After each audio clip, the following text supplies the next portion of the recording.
Ay, jelly nga siya. Hindi nga. Jellyfish.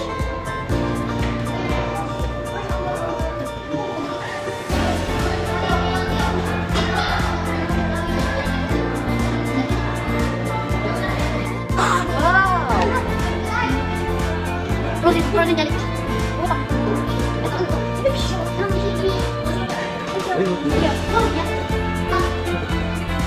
Ba't sa jelly bottle? Jelly bottle. Pag-check mo din yan. Ayun nga.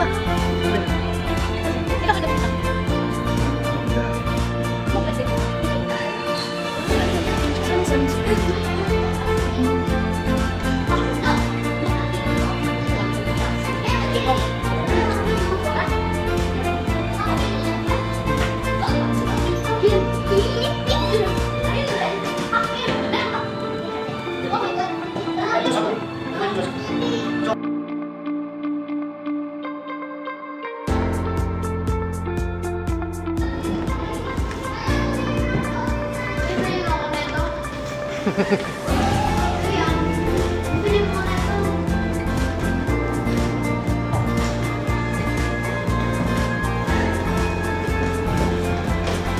Mana?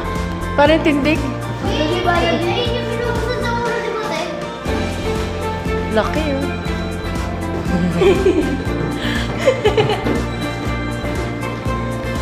Outfit check. Saan super mo? Chupit man. Ito yung ano, totoong sinuot niya? Hindi. Ano lang. Hindi, yung kapa.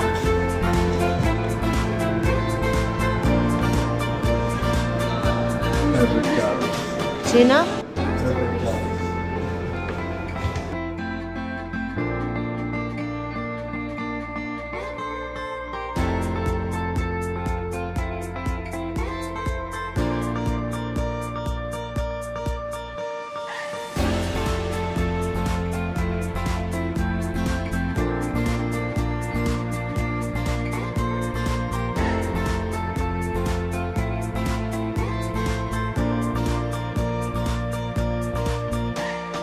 Uy! Bang.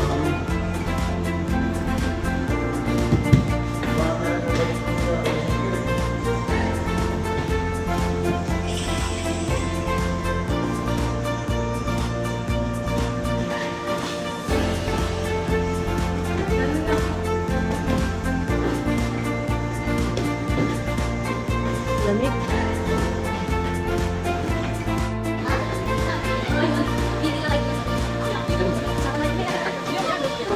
Wow, ang laki!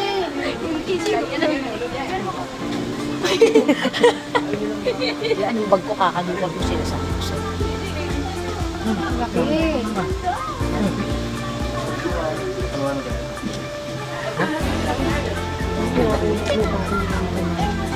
Nakausap mo taon ka ba? Hindi. Laki to. Walang gano'n. Dalawa. Tuwa na ako.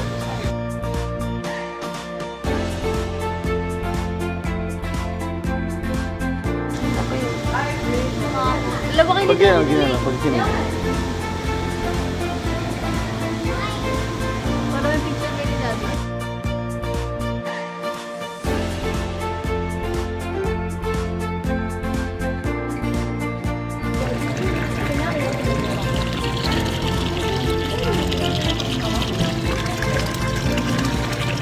Wala ito?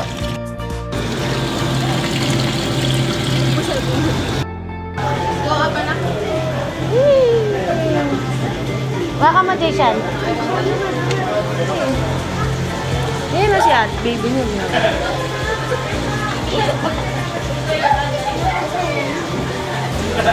Pag pumunta dito.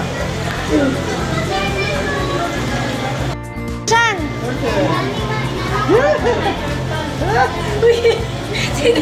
Wala, tagal mo eh.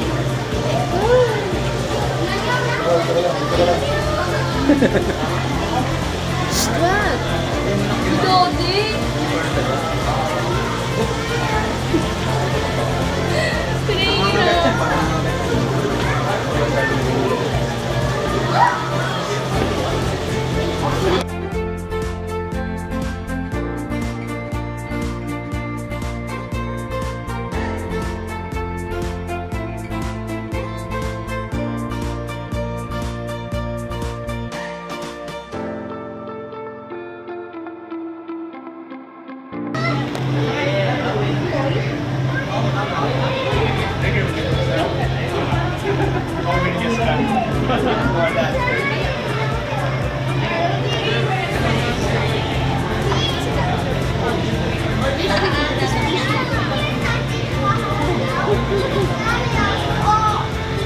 Aakyat ba yun sa tubig?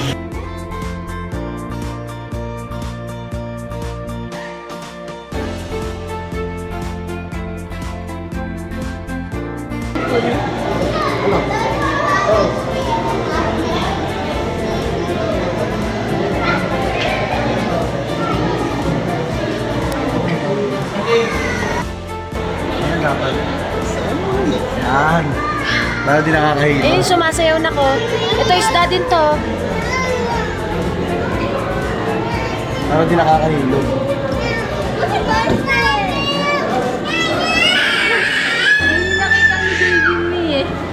Ayun, nakita nila Gavin Lee, di ba? Sorry?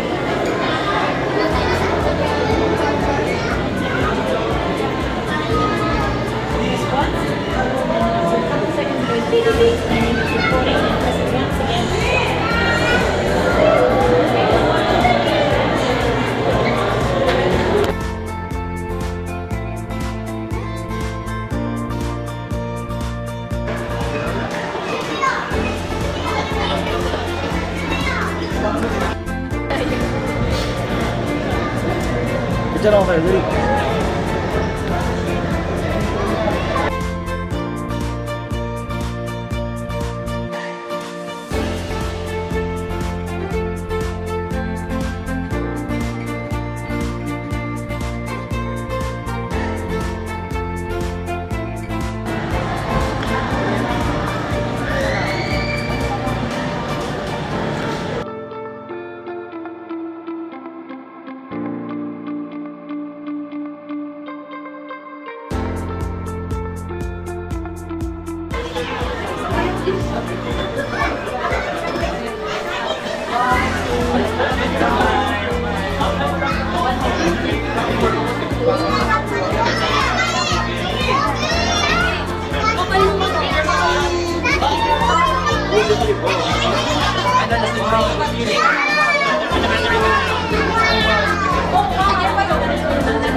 Testing kami! Kami testing mo! Dali! Dali! Malaki na kayo. Meron ako dito.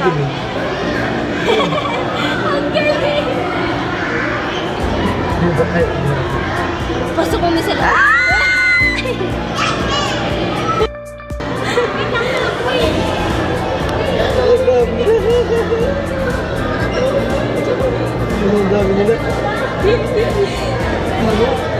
Wala naman pakiramdam, parang nagbabibrate lang. Hindi may kinakain sila, parang dumi. Saya mo?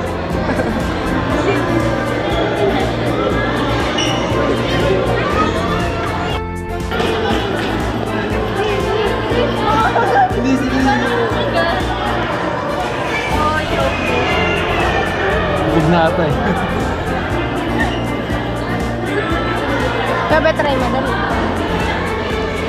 Try mo lang. Ano siya pa? Try daw na. Dandanin mo lang, steady mo lang. Steady. Steady mo lang kumain. Ganito yan. Takotin ko yan. Ganyan mo baba mo yan. Ganyan lang. Ganyan. Hindi yan. Ay!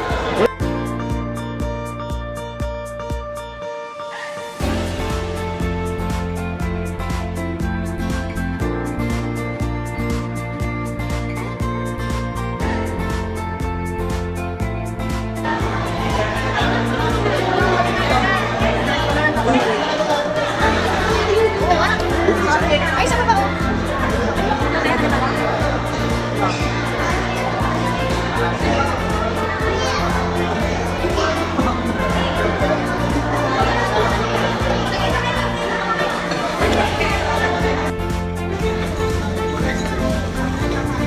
Pwede lang para oras-oras.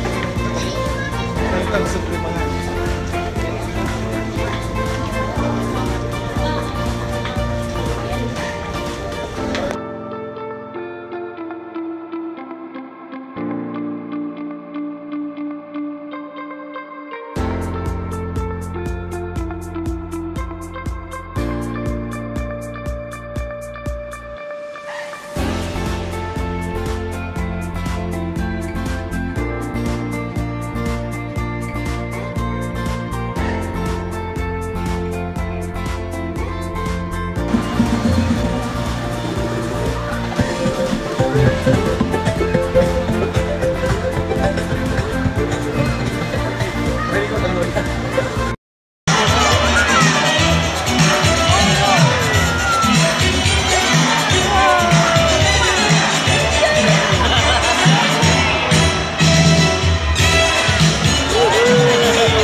Welcome to Aquatica. By the way, I'm Trainer Rings, and I'd like you to meet my Sheila and Fritz, two graduated trainers one at a time. On your left side is the eldest female South American sea lions that we have here. And according to our trainer, she is the prettiest. Oh, nice man. Her name is Isis. Two graduated trainers say hi. One on the other side is the youngest female South American sea lions that we have here. And according to our trainer, she is the cutest. Oh, don't be shy, girl. Her name is Ira. Two trainer Mikey. Say hello. Now guys, let's continue. Do you have any idea why they're called fin or feather foot in marine mammals? Any idea? Do they have feathers? Well, let's ask them. Hey ladies, do you have feathers? The answer is no. It's actually because of their broad flippers, which are shaped like a bird's wing. See those?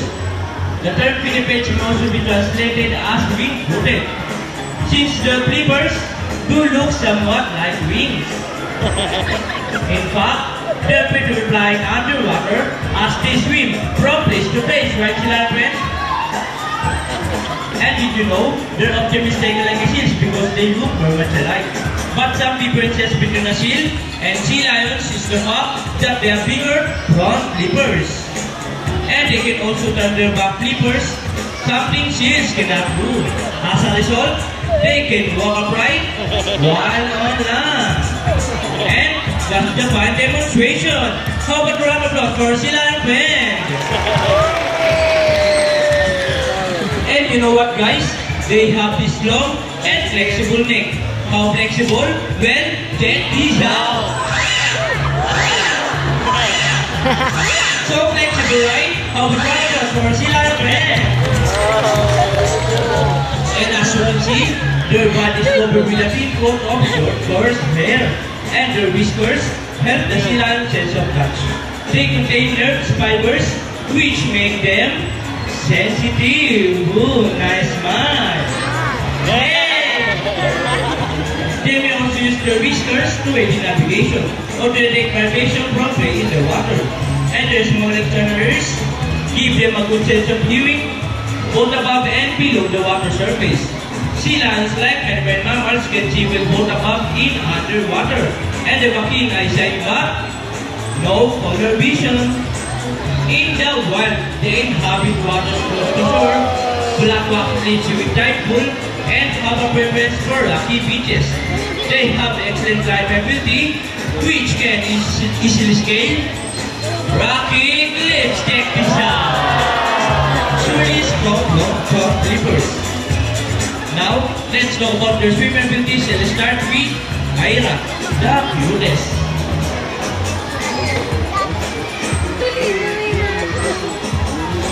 Sea lions can generally cruise at around 11 miles per hour using the rowing movements of their front flippers, while their back flippers are straight up behind their bodies, functioning as rudder for steering. And that is the normal swim. Nice and easy. Thank you so much, Ira and Mikey. But when chasing their prey or escaping from predators, they can achieve a burst speed up to 20 ICs, 25 miles per hour. Wow, look at that. That is so fast.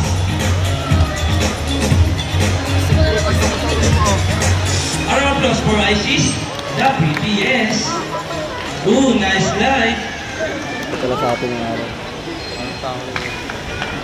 And another one, she asking for it. Now, here's an interesting story about our sea lions. Did you know that the US Navy has trained a few of them to take part of their special operation? Yep, that's right. They're able to hold their breath for up to 20 minutes. And they can dive hundreds of feet. Abilities that even the best Navy diver would be envious of. And since they cannot be detected by radar underwater, they are taught to recognize and avoid underwater miles. Buddies, ladies, trainers, are you ready? Well then, salute! Now let's march. Ready guys? Hop, 2, 3, 4, hop, 2, salute! This time, could you please join our sea lion in a salute? In a count of 3, everybody please salute and make this one loud. People in the crowd, are you ready? Hey guys, I can't hear you. Are you ready? Now let's count. 1, 2, 3, salute everybody. Thank you so much. Sea lions are also used to search and recover equipment from the water. So trainers, but first, the rings. Go ahead and get the rings, sea lion friend. And they got it. Our sea lion friend. Great job, ladies.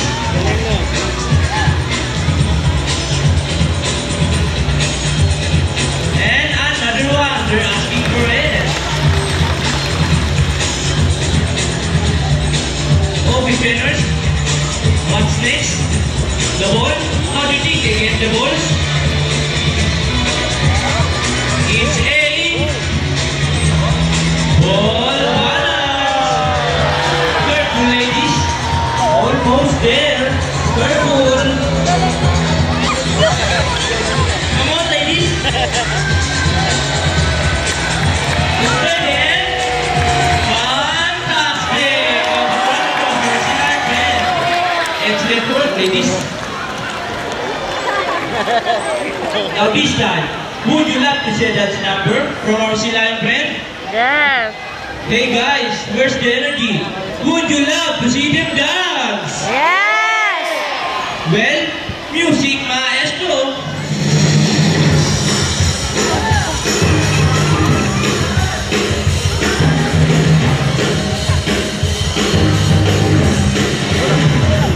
Let's do it. Come on, Lara.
please.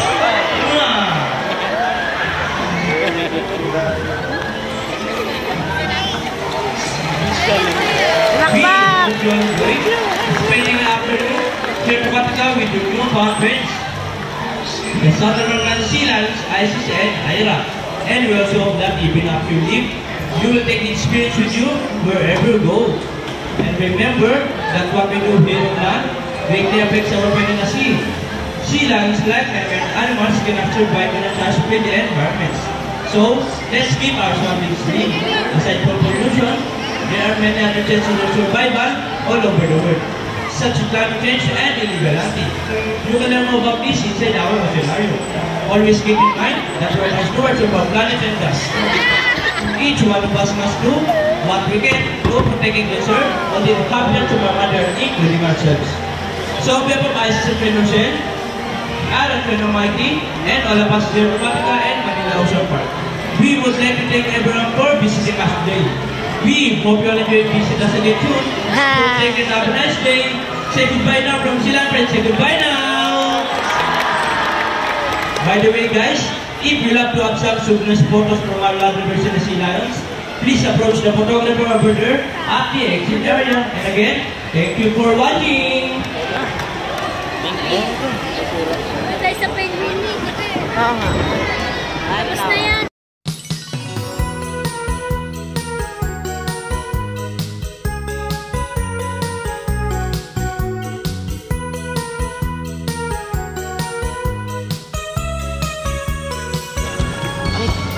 Ay, ito.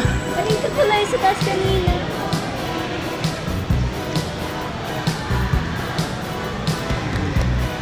Ay, kala ko may show. Wala, penguin lang ang show. Ah. Pumasok ka ata. Uy, yung penguin yung nakaalis.